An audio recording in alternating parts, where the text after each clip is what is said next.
Level 1 of brutal punishment sounds almost harmless compared to what's coming later. But don't be fooled. Heavy flogging and branding were anything but mild. Imagine standing in a crowded square centuries ago, the air thick with smoke from torches, as someone is tied to a rough wooden post, their shirt ripped away, the whip snapping like lightning through the air, each strike tearing flesh and leaving raw crimson stripes that never quite heal right. Yeah, that's just the opening act. Flogging wasn't some quick slap on the wrist. We're talking dozens, sometimes hundreds of lashes delivered by a professional who knew exactly how to make every blow count. And if the executioner was feeling especially cruel, or was simply ordered to be, you might even get a weighted whip or a cat-o'-nine-tails designed to shred skin like paper.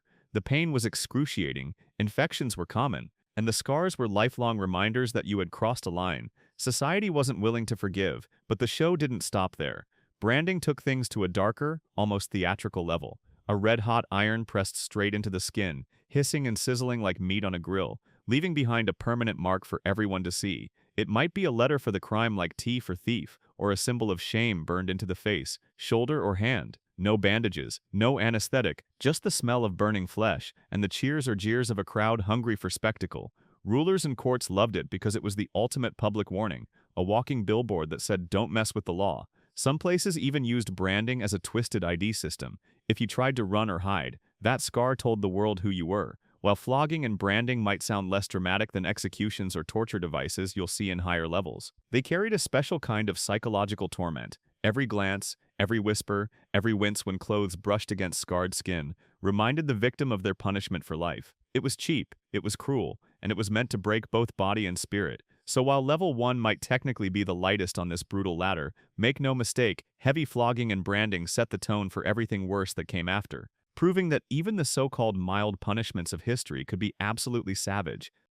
Level 2 of brutal punishments takes a hard left turn from the bloody whips of level 1 and dives straight into a world that's equal parts nightmare fuel and medieval don't mess up again warning. Welcome to the realm of mutilation and disfigurement, a place where the punishment wasn't just about pain in the moment, but about wearing your crime on your body forever. Imagine stepping into a crowded square centuries ago while the air reeks of iron and smoke. The crowd buzzing like a hive because everyone's here to watch a person lose a piece of themselves. Literally, in a time when jails were overcrowded and surgeons were basically ambitious barbers with sharp knives, rulers got creative. They believed if you scarred someone in a way the whole town could see, you didn't just punish the body, you punished the reputation. Thieves often had their ear sliced clean off or a chunk of their nose hacked away. Not only did it hurt like fire, it shouted, "I steal," louder than any wanted poster. And if you think that's extreme, some laws allowed for cutting off a hand for pickpocketing or a tongue for speaking treason. Yes, one wrong sentence and suddenly dinner becomes a lifelong game of charades. And while today we think of tattoos as trendy, back then a brand on the face or a burn mark on the cheek was basically a government-issued scarlet letter. What's darkly fascinating is how public these acts were, a literal stage where pain met spectacle. The crowd's reaction was half horror, half entertainment. People cheered, kids pointed, neighbors whispered, and the victim, bleeding and disoriented, now carried a permanent billboard of their crime. Some punishments even had a twisted sense of irony. Counterfeiters might have molten metal poured near their hands, blinding was used for spies, and castration, well, let's just say certain rulers thought it solved all kinds of problems. The real terror wasn't just the act itself, it was the aftermath. No anesthesia, no antibiotics, infections ran wild, and the unlucky often didn't survive the week. Yet the ones who did became living warnings, walking history lessons in flesh and scar tissue. What makes level 2 so chilling is that it wasn't quick like a flogging or a swift execution, it lingered. It followed you. Every glance in a mirror or from a stranger was a fresh sentence. It's brutal proof that sometimes the worst punishment isn't death but being forced to keep living, as a reminder of your own pain and society's cold creativity and making sure everyone else never forgets it either. Level 3 of brutal punishments doesn't just hurt, it pulverizes. We're talking about bones getting turned into gravel, and the sound of snapping echoes like dry branches breaking underfoot. Imagine being hauled into a medieval square while the crowd holds its breath. The executioner sets down a massive wheel or an iron press, and you already know this is not a simple warning slap. This is the level where pain and spectacle collide. Crushing and bone-breaking were meant to show absolute power, whether it was the iron boot that slowly tightened until legs shattered, or the dreaded breaking wheel, sometimes called the Catherine wheel, where victims were tied down as heavy rods smashed each limb one by one. It wasn't a quick smash and done. Nope, the tormentors worked with methodical precision, pausing between blows so the audience could fully absorb the horror and the victim could feel every jagged edge of their own bones giving way. Europe in the Middle Ages loved a gruesome public show, and crushing was a favorite. Nobles who betrayed the crown, thieves who wouldn't confess, even unlucky peasants who got on the wrong side of the wrong lord could find themselves under a press of massive stones,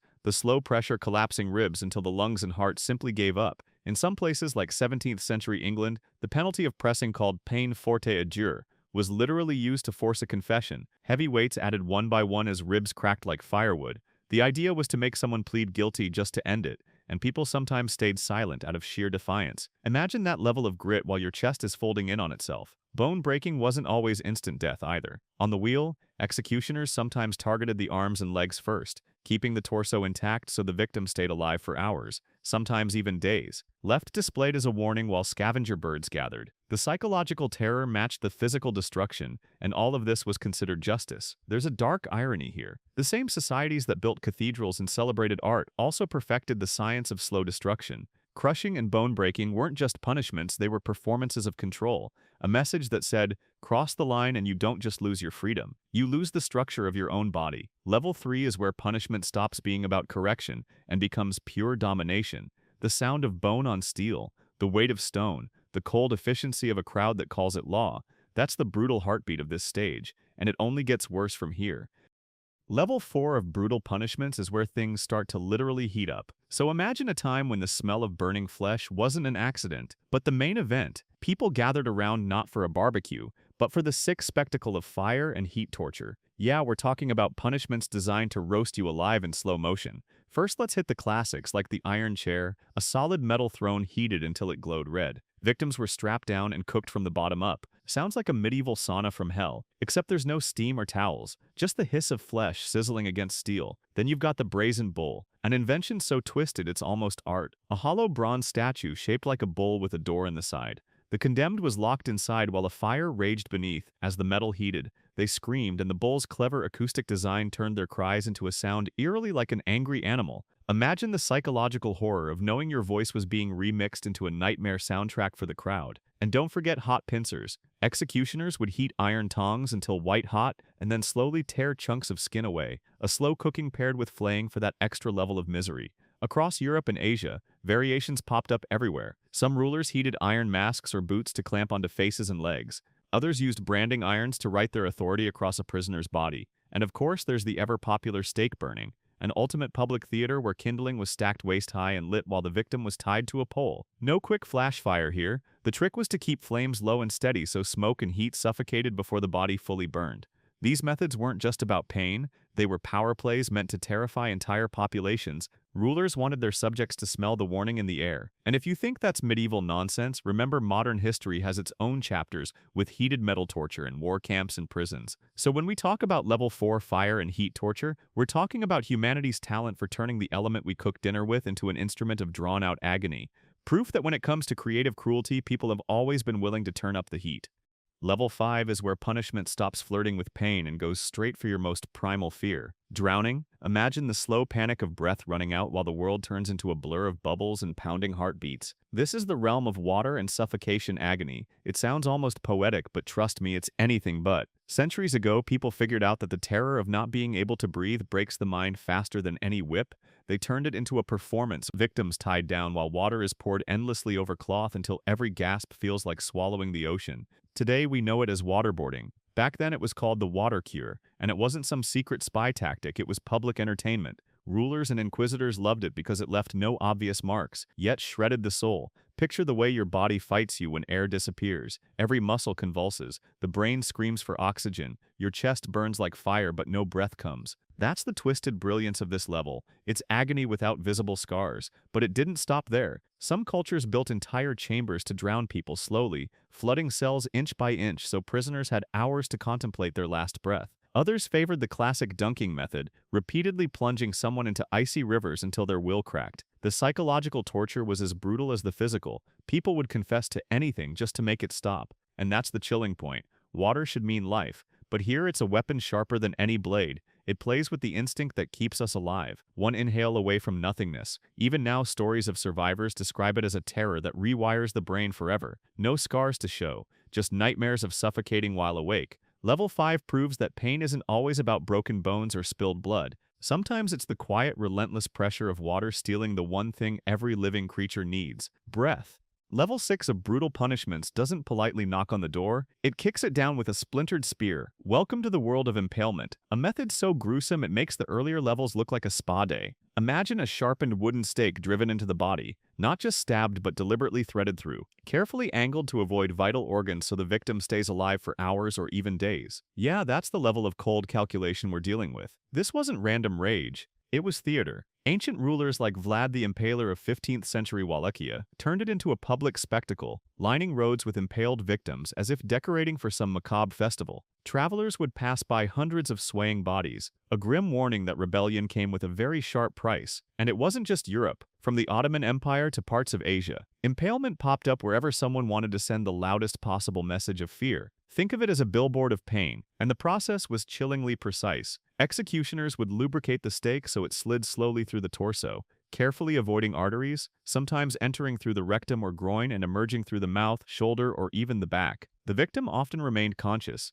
their weight slowly pulling them down until gravity finished what the executioner started. It could take hours, sometimes days, for the body to finally give up. Now picture the crowd watching, some horrified, others disturbingly entertained, because in an age before streaming services, public executions were the grim reality show of the day, and the people in charge knew exactly how to milk the drama. Impalement wasn't just punishment, it was messaging, a slow, excruciating demonstration of power designed to crush spirits and deter uprisings. When you think about it, the psychological warfare was just as brutal as the physical torment. You didn't just risk death, you risked becoming a living warning sign. Even centuries later, the legend of Vlad still chills spines. His reputation inspired tales of vampires. But the real monster was the method, a calculated fusion of engineering and cruelty that locked impalement firmly near the top of any nightmare-inducing list of punishments. So as we climb the ladder of brutality, level 6 isn't just pain. It's a slow-motion announcement that mercy left the building long before the first stake was raised. Level 7 is where we hit the absolute nightmare fuel of ancient punishments, the stuff that makes you wonder how humans ever thought this was justice. Let's start with flaying alive. Yeah, you heard that right. Stripping the skin off a living person like peeling an apple, except the apple is screaming. Records show this wasn't some rare one-off either. Assyrians, Persians, even a few medieval regimes used it as a political warning. The skin would sometimes get nailed to city walls like a grotesque billboard screaming, "Don't mess with us." The sheer pain is impossible to really describe. But imagine every nerve in your body exposed to air while you're still conscious. That's not just pain, that's a full body alarm bell, on repeat. Now, if that's not enough to turn your stomach, let's talk about scaphism, a Persian horror that basically turned slow death into an art form of cruelty. The victim was trapped between two hollowed-out logs with just their head, hands, and feet sticking out. Sounds weirdly cozy at first, until they force-fed them milk and honey until they couldn't keep it down. Then they'd smear honey all over the exposed skin. Why? To attract insects, flies, mosquitoes, anything with wings and a taste for misery. The person would be left floating on a stagnant pond or tied in a marsh, the sun beating down, bugs swarming, days of slow decay as the body literally became a buffet for insects and infection. Ancient sources claim some lasted over a week like that. And sure, maybe historians debate if every detail is true, but even the rumor was enough to keep enemies in line. Think about that, a punishment so nightmarish that just whispering it could control an empire. Level 7 isn't just brutality, it's creativity gone rotten. Proof that when humans want to invent fear, we can outdo any horror movie without even trying.